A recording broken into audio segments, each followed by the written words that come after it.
Anyway, thank you, Rebecca, for inviting Liam and myself. I've been doing venture capital for more years than I care to remember, and I've worked with a lot of entrepreneurs, and I must say that Liam Casey, Mr. China, as James Fallows calls him, is one of the most energetic, creative, and dynamic people I've worked with. And he's also fun to work with, so it's that even makes working with PCH fun as well. I first met Liam in Las Vegas at CES, January 2006. I got a call from Hao Lee, who's a professor of global supply chain management at Stanford Business School, and he said, "Jim, there's a guy you got to meet. He's Irish, but he doesn't drink, doesn't smoke. He's lived in a hotel room in Shenzhen, China for 15 years, building a company from 0 to 100 million, and he named it after a highway in California, Pacific Coast Highway." So I said, I got to meet this guy. He sounds like a character. So we sit down to dinner. First thing he does, crosses his arms, he says, "I hear venture capitalists take advantage of entrepreneurs. Is that right?" And I said, "Well, you know, some do, but not me." When we had dinner, you told me how you got started with your first customer and contract in Ireland that asked you to go to source something from Taiwan, and then that one little thing led to another thing. But tell them how you, just as how an entrepreneur gets started, and now it leads to a company that's going to do almost $800 million this year. Yeah. Couldn't comment on that. Yeah, no comment. Okay. But tell us how you got started. Great. Well, great to be here. Thanks for the invitation. Yeah, I think when I started the company, I spent 10 years in Ireland working in the garment industry, in the retail side of the business. And I'd taken a year off and I went to Southern California and I worked for a trading company. And 80% of their business was computer hardware and 20% was the electronics business, or was the fashion business. And I was working on the fashion side of the business. And I asked the question one day to Jimmy Chen, who was the Taiwanese gentleman who was running the electronics. I said, "Have you ever sold this product, the computer products, into Ireland?" And Jimmy looks at me and he says, "Ireland? I've never heard of that company." And then I came back to Ireland. I was knocking on doors, and I was, running out of money pretty fast. And I remember I was knocking on doors, and then one day I got a call from a customer. And it was AST. I can talk about them because they're out of business now. But I got a call and they said, "Look, can you come up and take a look? You were here a few weeks ago and you said you could source components for us." So I said, "Okay." So I went to meet them, and but it was, if something happened the way I'd been, as I said, I'd been running pretty low on cash, and I'd run out of cash, and it was absolutely. I always remember I got a phone call and they said, "Can you come up today? We have this opportunity. We think you can help us." I said, "Okay." And I lived about 100 miles away from where this factory was. I had a rental car that was out of gas, and I had there was nobody at home, so I had no cash. And I said, "Hey, how am I going to get there?" So I drive the rental car back to the airport, which is about 15 miles from home.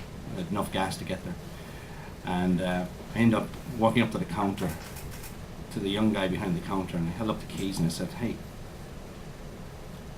brakes are gone in this car and nearly killed me." And the guy apologized straight away, and he gave me a car full of gas.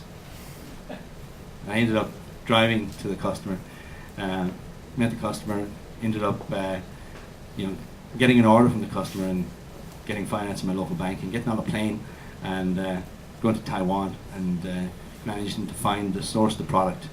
And within a couple of weeks I had about $100,000 made from the first couple of orders.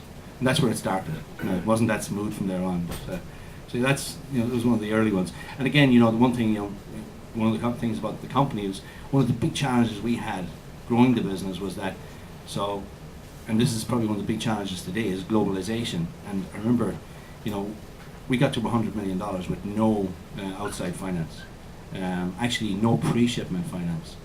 And it was like, we used everything possible to finance the business. There was one occasion where I had an order from Compaq at the time in Scotland to ship about $100,000 of product to them, and again, didn't have the money to fund it. Irish Bank said they'd fund the business for us, fund the project, but last minute they changed their mind because the paperwork didn't match. And a typical trading scenario in China, in Shenzhen, Dongguan, was you had a Chinese factory, you had a Taiwanese trading company with a Hong Kong shipping office. And usually they were all owned by the same company, but they had 3 different names. But this was very confusing to the Irish banks. and of course they refused to fund it last minute. So the only way I had to get on a plane and I had to come to China. And I remember the factory was in Goming, which is about in northern Shenzhen. And I remember I ended up spent 2 days in the factory negotiating with the factory to release the shipment. And I had about an hour left on the last day to get the shipment out. And the only way I managed to convince the factory to release the shipment was I actually gave him my passport. Can you tell us what PCH does in a nutshell, and Yeah. explain what cloud manufacturing is? So we actually manage, or we orchestrate a whole supply chain from end to end. So our customers will come to us with a concept and a design. We'll actually design for manufacture. We'll actually coordinate all of the manufacturing, multiple factories. We work with about 1,000 factories on our database in the Pearl River Delta. We actually actively work with about 100 factories. And the other factories actually produce the products, but we coordinate and we manage it. We invest in tooling and equipment to make it happen.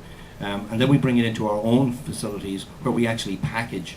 So we manage the out-of-box experience for a lot of our products. And then we actually manage all of the fulfillment and logistics as well. So again, we manage the whole entire end-to-end factory or supply chain. But so you work with a lot of big consumer electronics companies, right? Yep, Some of the biggest? some of the biggest. We would be the leader of accessories in the tablet space, in the e-reader space, and also in the smartphone space. And again, the accessory business in these three sectors are growing twice the rate of the devices themselves. And the margins are a little better than some other devices, right? Can be. Can be. Depends on how generous you feel, right? Yeah.